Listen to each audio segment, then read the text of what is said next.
আজকে দেখাবো ভোলা মাছের ফ্রাই। তপসি মাছের ফ্রাই খেয়েছেন, ভেটকি মাছের ফ্রাই খেয়েছেন, আজকে সস্তার মাছ একদম ভোলা মাছ, সবাই যেটা পারবে সেই মাছের ফ্রাই দেখাবো। তো প্রথমে তার জন্য আমি রসুন, আদা, কাঁচা লঙ্কা, ধনে পাতাটা পেস্ট করে নেবো। এখানে রসুন বেশ কিছুটা নিয়েছি, আর এখানে পাতিলেবু তো লাগছেই, আর এখানে মাছ আছে 3-6 পিস, একটু বড় সাইজেরই মাছ নিয়েছি। এই সমস্তটা পেস্ট করে নেবো। আর কাঁচা লঙ্কাটা অবশ্যই আপনারা স্বাদ মতো নেবেন, ঝালটা যে যেমন খাবেন, তবে একটু ঝাল ঝাল ভালোই লাগবে। এই সমস্তটা খুব ভালোভাবে পেস্ট করে নেব, জল দেব না, জল না দিয়ে পেস্ট করব। সবকিছু পেস্ট করে নিয়েছি, এই পেস্টটা এর মধ্যে দিয়ে দেবো। এর মধ্যে লবণ মাখানোই আছে। এখানে একটা লেবু নিয়েছি, লেবুর অর্ধেকটা নিলাম, লেবুটা দিয়ে দেবো এর মধ্যে।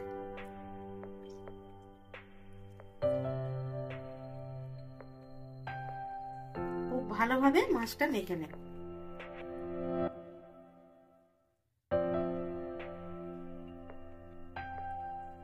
এইভাবে মাখাটা 15 মিনিট থাক, তারপর 15 মিনিট পরে এসে দেখাচ্ছি কিভাবে এটা ফ্রাই করব।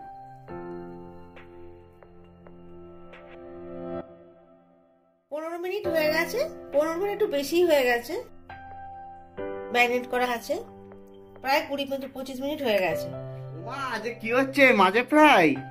হ্যাঁ, মাছের ফ্রাই। বলতে এটা কি মাছ? কি জানি, মাছও তো চিনিস না, এটা হচ্ছে ভোলা মাছ। ও আজকে ভোলা মাছের ফ্রাই হবে।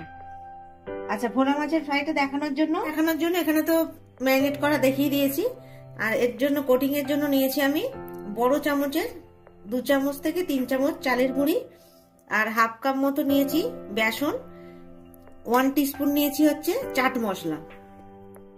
চাট মশলাটা আপনারা কম বেশি করে নেবেন। আর এখানে 1 টিস্পুন দেব ধনের গুঁড়ো, 1 টিস্পুন দেব জিরের গুঁড়ো, আর একটু কোটিংটা ঝাল ঝাল লাগার জন্য আমি হাফ টিস্পুন লঙ্কা গুঁড়ো দেব। লঙ্কা গুঁড়ো না দিতে চান গোলমরিচ গুঁড়ো দিলেও হবে। আর এখানে জোয়ান নিয়েছি, একটু জোয়ান দিয়ে দেব।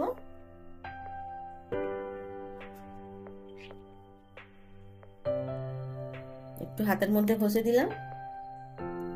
আর কালারটা বেশ সুন্দর আসার জন্য একটু কাশ্মীরি লঙ্কা দিয়ে দেবো। এটা না ভাজবার পরে কালারটা খুব সুন্দর আসবে। আর এই কোটিংটার উপরেও একটু লবণ দিয়ে দেবো, মানে এই বেসনের মধ্যে, তাহলে আর উপরে কোটিংটা ভালো না লাগবে না। ভালোভাবে মিশিয়ে নেব। আমি সাদা তেল গরম করতে বসিয়ে দিয়েছি। মাছটা তুললাম, এই বেসনের মধ্যে দেব, এই উল্টে দেব, এইভাবে ভালো করে কোট করে নেব।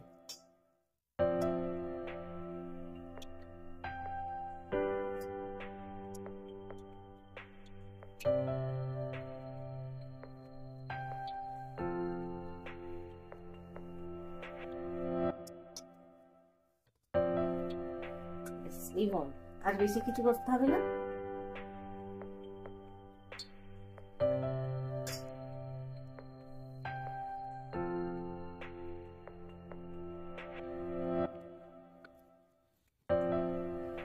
তেল গরম হয়ে গেছে, এবার ফ্রাই করে দেবো।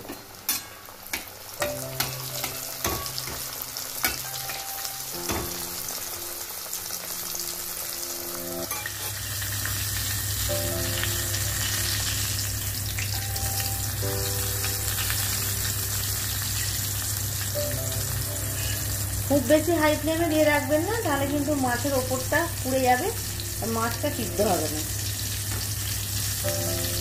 ওই জন্য হালকা মিডিয়াম টু লোতে রেখে ভাজবেন।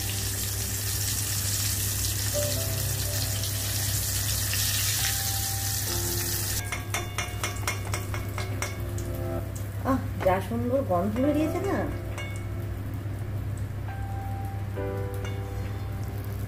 এই দেখুন, চায়ের সাথে গরম গরম ভাতের সাথে পুরো জমে যাবে।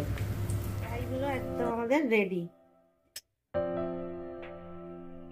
তৈরি হয়ে গেছে ভোলা মাছের ফ্রাই। এই রেসিপি আপনাদের ভালো লাগলে অবশ্যই বানিয়ে খাবেন। কেমন হয়েছে কমেন্টস করে জানাবেন, লাইক করবেন, অবশেষে করে রুদ্রপাতা চ্যানেলটা সাবস্ক্রাইব করবেন। অনিস, হ্যাঁ এই যে গরম গরম ভোলা মাছের ফ্রাই, খেয়ে বলো কেমন বাহ। হয়েছে।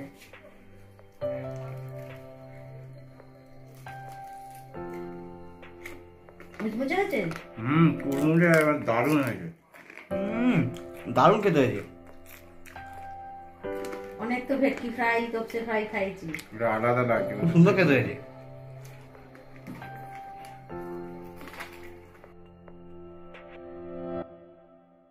যাক, তোমাদের ভালো লেগেছে। যদি আপনাদের ভালো লাগে অবশ্যই রেসিপিটা কিন্তু বানিয়ে খাবেন, আর কেমন হয়েছে কমেন্টস করে জানাবেন। টাটা।